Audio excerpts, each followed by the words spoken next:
मांग लो। अच्छा ब्रह्मदेव, ये भी उचित है। हमारे पिता असुर सम्राट तारकासुर की मृत्यु के पश्चात पूरे ब्रह्मांड में असुरों के लिए कोई भी स्थान सुरक्षित नहीं रहा। छिपते छिपाते भयभीत होकर अपना जीवन व्यतीत कर रहे हैं। एक ऐसा सुरक्षित स्थान हो जहां असुरों की सुरक्षा निश्चित हो, जहां पर बिना अनुमति के देवता भी प्रवेश ना करें।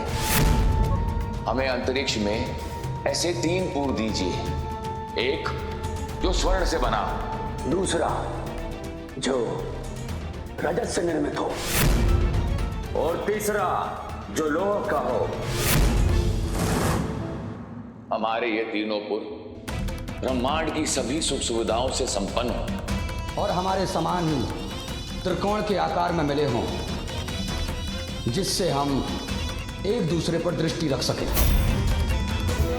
त्रिपुर कहलाए जाने वाले ये हमारे तीनों पुर आपकी कृपा से कभी कोई नष्ट ना कर सके।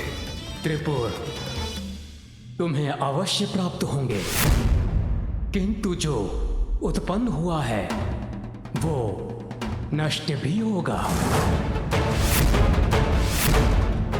अमृत्यु के समान त्रिपुर में सदा सुरक्षित रहने का वरदान मैं तुम्हें प्रदान नहीं कर सकता।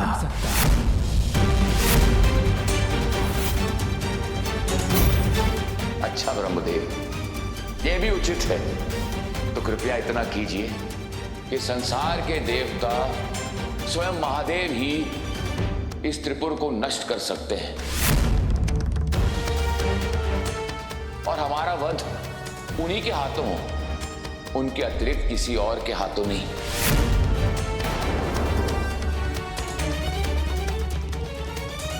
चिंता मत करो भ्राताओं, मैंने इस पर पूरा विचार किया है। हम महादेव की ऐसी भक्ति करेंगे, ऐसा तप करेंगे कि त्रिपुर स्वयं शिव भक्ति धाम बन जाएगा और फिर महादेव हमारा या हमारे त्रिपुर का विनाश नहीं कर पाएंगे। अमर होने का यही एक उपाय है। ब्रह्मदेव, इससे सृष्टि का कोई नियम भंग तो नहीं होता, इसलिए यदि आप हमारे तप से प्रसन्न हैं तो कृपया हमें यह वरदान दीजिए। तथास्तु तथास्तु तथास्तु तथास्तु।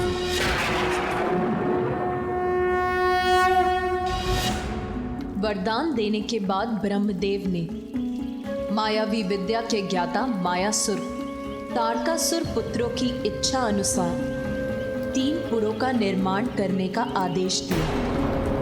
फिर वो तीनों असुर भ्राता अपनी प्रजा के साथ वहां शिव भक्ति में लीन रहने लगे। तो यही कारण था कि मुझे वहां शिव मंत्र सुनाई दे रहे थे और ब्रह्मदेव के वरदान के कारण ही मैं वहां प्रवेश भी नहीं कर सका।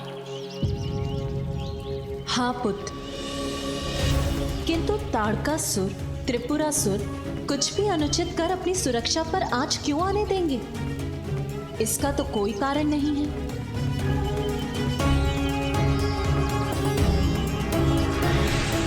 माँ, जिनके स्वभाव में खोट हो वो भक्ति भाव का कितना भी प्रदर्शन क्यों ना कर ले, उनका अंतर तो कपट से ही भरा होता है, क्योंकि जो हो रहा है वो सर्वथा अनुचित है और उसका स्रोत अवश्य त्रिपुर ही है।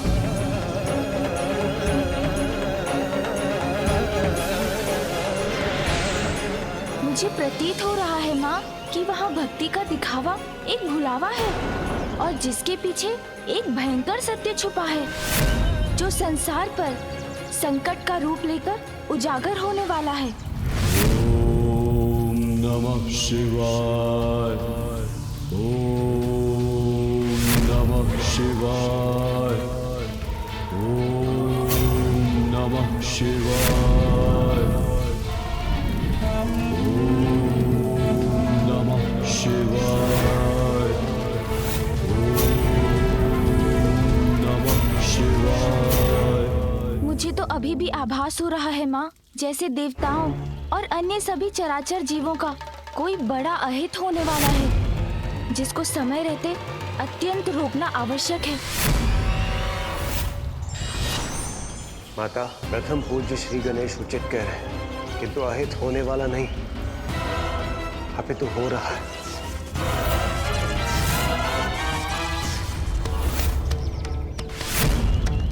ये जो कुछ भी हो रहा है, ये किसी महासंकट से कम नहीं।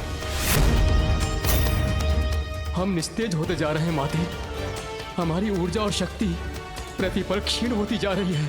और ये सब क्यों और कैसे हो रहा है माता, हमें ज्ञात भी नहीं है। और हमें पूर्ण विश्वास है माता, जिस प्रकार विघ्नहर्ता प्रथम पूज्य गणेश ने प्रतियोगिता के समय समस्त बाधाओं से हमें दूर किया, वही इस समस्या से हमें मुक्ति दिलाएंगे।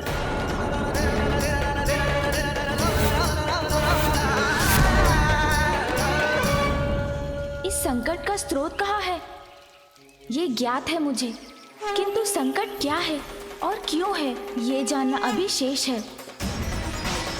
किंतु आप चिंता मत कीजिए देवराज, धर्म का पालन करने वाले के लिए यदि विघ्न हरता हूँ मैं, तो दुष्ट अधर्मियों के लिए विघ्न करता भी तो हूँ। माँ, देवताओं की सहायता के लिए मुझे त्रिपुर में प्रवेश कर इस रहस्य का भेद पता लगाने की अनुमति दीजिए,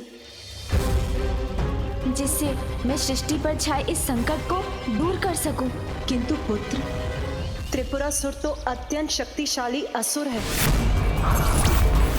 अपने पिता से भी अधिक बलवान है वो। वहां जाने से तो तुम भी संकट में पड़ सकते हैं। माता, आप चिंता मत कीजिए, हम भी श्री गणेश की सहायता के लिए उनके साथ जाएंगे। अवश्य आप भी चलते देवराज, किंतु जिस प्रकार से आपकी शक्ति क्षीण हुई है, उसे देखकर आपका वहां जाना उचित नहीं होगा। और वैसे भी त्रिपुर में तो देवताओं का प्रवेश भी वर्जित है। आपके वहां आने से उन्हें संदेह होगा और वो सतर्क हो जाएंगे, फिर हम उनके गुप्त भेद कभी नहीं जान पाएंगे। इसलिए ये कार्य तो मुझे एकाकी ही करना होगा। किंतु पुत्र, तुम वहां कैसे प्रवेश करोगे? उसकी चिंता आप मुझ पर छोड़ दीजिए माँ। इस बार उनके आसुरी छल को बल से नहीं, बुद्धि से भेदूंगा मैं। उनके आराध्य का पुत्र होने के कारण मुझे कोई क्षति पहुंचाने की कल्पना भी नहीं करेंगे वो।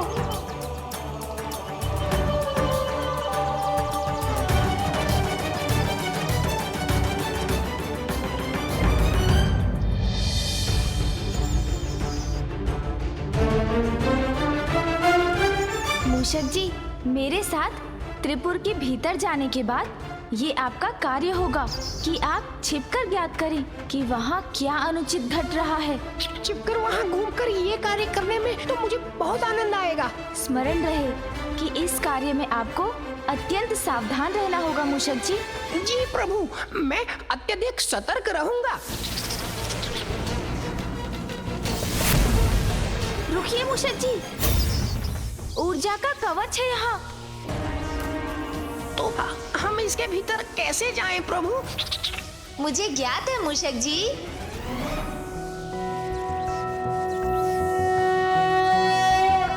सौराष्ट्रे सोमनाथं च श्रीशैले मल्लिकार्जुनम् उज्जैन्यां महाकालमोंकारं परमेश्वरम् केदारं हिमवत्पृष्ठे डाकियां भीमशङ्करं वाराणस्यां च विश्वेशं त्र्यम्बकं गौतमी तटे वैद्यनाथं चिताभूमौ नागेशं दारुकावने सेतुबन्धे च रामेशं घुष्मेशं च शिवालये।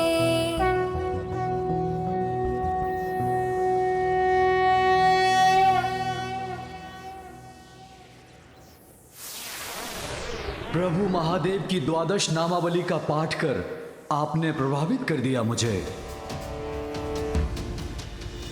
प्रतीत होता है कोई महान शिव भक्त शिव भक्ति धाम त्रिपुर में प्रवेश चाहता है। मैं मात्र शिव भक्त नहीं, अपितु शिव पुत्र गजानन गणेश हूँ।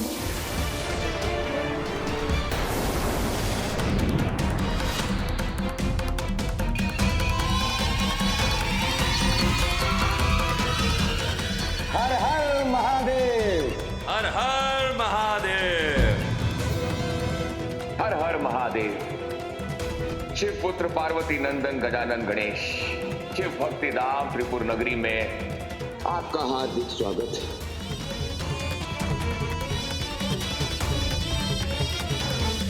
मेरे पिता के प्रति आपकी परम भक्ति की बड़ी ख्याति सुनी थी, इसीलिए जिज्ञासावश स्वयं आपके दर्शन करने चला आया। आपको यहाँ पाकर तो हमें परम आनंद का अनुभव हुआ है प्रभु। कृपया भीतर आकर हमें कृतार्थ कीजिए। आइए आइए, आपका स्वागत है। ठीक है, चलिए मूषक जी।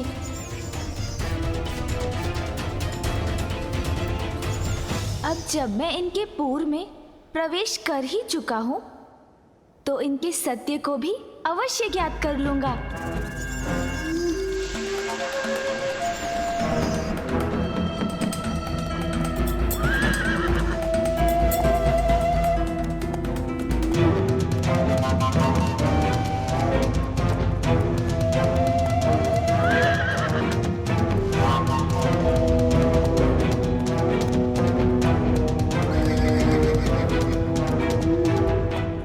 ये तो मेरा अद्भुत स्वागत कर रहे हैं।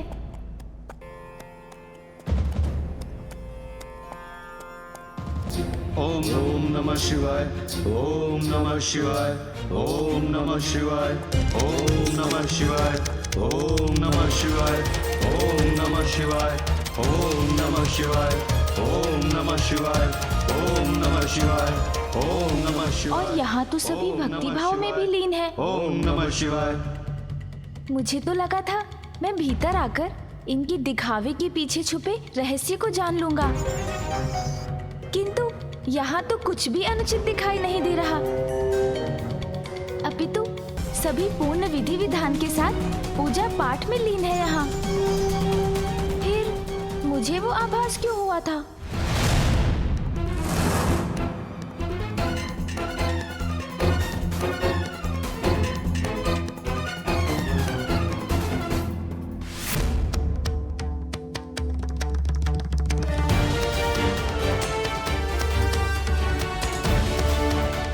पधारिए महादेव पुत्र गणेश। आपके पाँव को कोई कष्ट ना हो, इसलिए इन पुष्पों की कोमल पंखुड़ियों पर पाँव रखकर आगे बढ़िए प्रभु। धन्यवाद।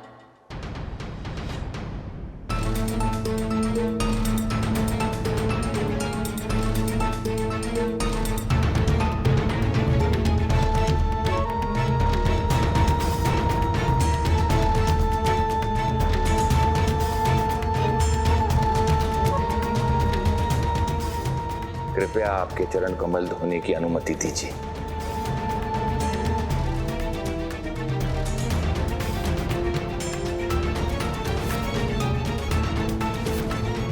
यहाँ की वास्तविकता तो मेरी कल्पना के विपरीत है। अनुपम भक्ति भाव है इनका, किसी कपट का तो लेश मात्र चिन्ह भी नहीं।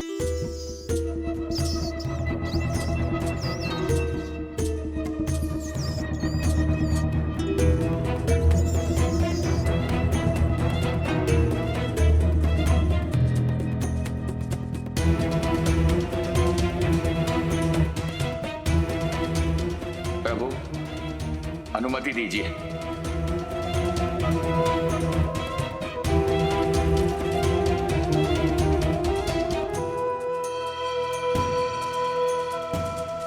भक्ति भाव से परिपूर्ण है ये, किंतु ये केवल इनका बाहरी आवरण है या इनका अंतर भी भक्ति भाव के निर्मल भाव से प्रकाशित है?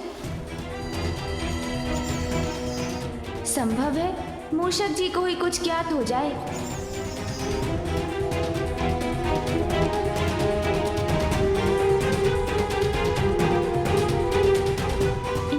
हाव भाव से तो कुछ भी ज्ञात नहीं हो रहा है, किंतु फिर मुझे यहाँ किसी षड्यंत्र का आभास क्यों हुआ? आइए शिवपुत्र गणेश, अपना आसन ग्रहण कीजिए। नहीं, मैं इस स्थान पर स्थित नहीं हो सकता।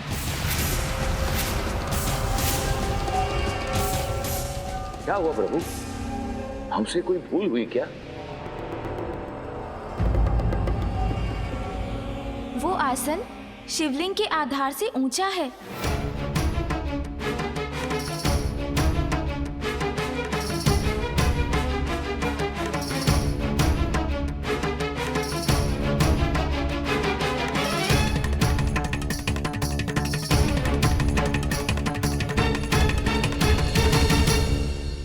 पुत्र का स्थान तो पिता के चरणों में होता है, उनसे ऊपर नहीं। और वैसे ही प्रभु, भक्त का स्थान तो सदा ही भगवान के चरणों में होता है।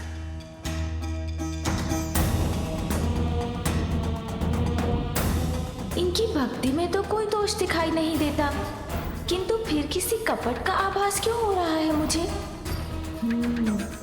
अब तो मूषक जी ही कुछ पता लगाएं। ये कैसी काली छाया मेरी ओर बढ़ी आ रही है?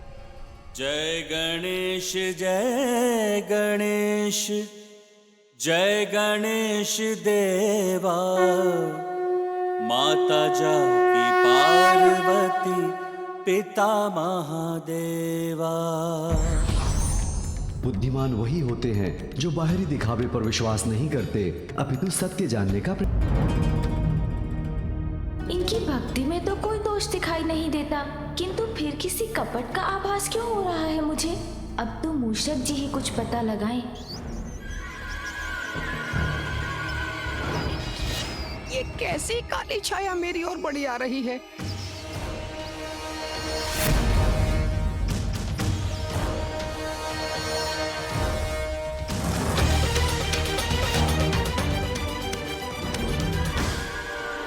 लड्डू, मुझे क्षमा कीजिए प्रभु, मुझसे लड्डू देखकर रहा नहीं जा रहा है। लड्डू, अरे अरे अरे वो देखो, एक दुष्ट मूषक, पकड़ो उसे, बच के जाना ना पाए। अरे ये तो मेरे पीछे ही पड़ गए। कहाँ जाऊं, कहाँ छिपूं? इधर उधर भागता रहा तो प्रभु कैसे ढूंढेंगे मुझे?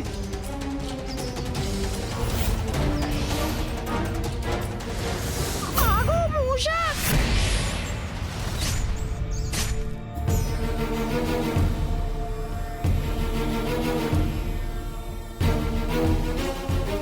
इतने सारे लड्डू, अद्भुत।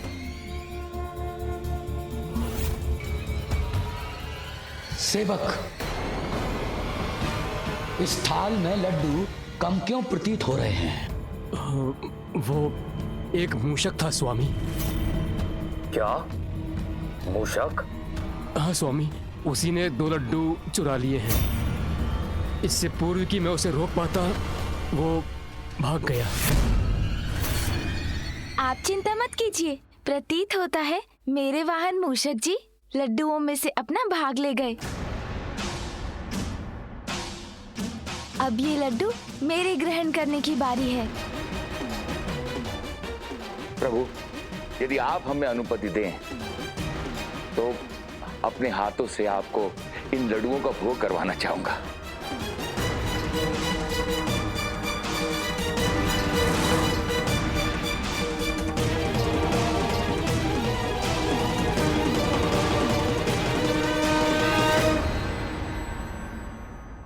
मूषक जी मुझसे पूर्व कभी लड्डू नहीं लेंगे। अवश्य वो किसी विशेष कारण से लड्डू उठाकर ले गए हैं।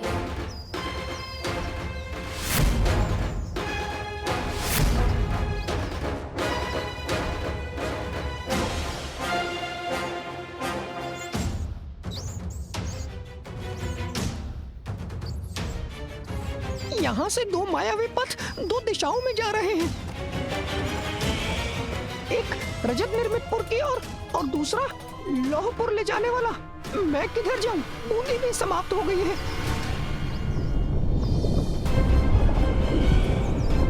अरे ये सभी तत्व तो इस ज्वालामुखी पर्वत में प्रवेश कर रहे हैं।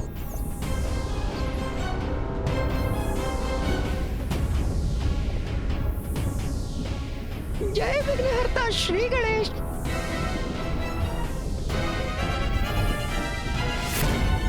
श्री गणेश मेरी रक्षा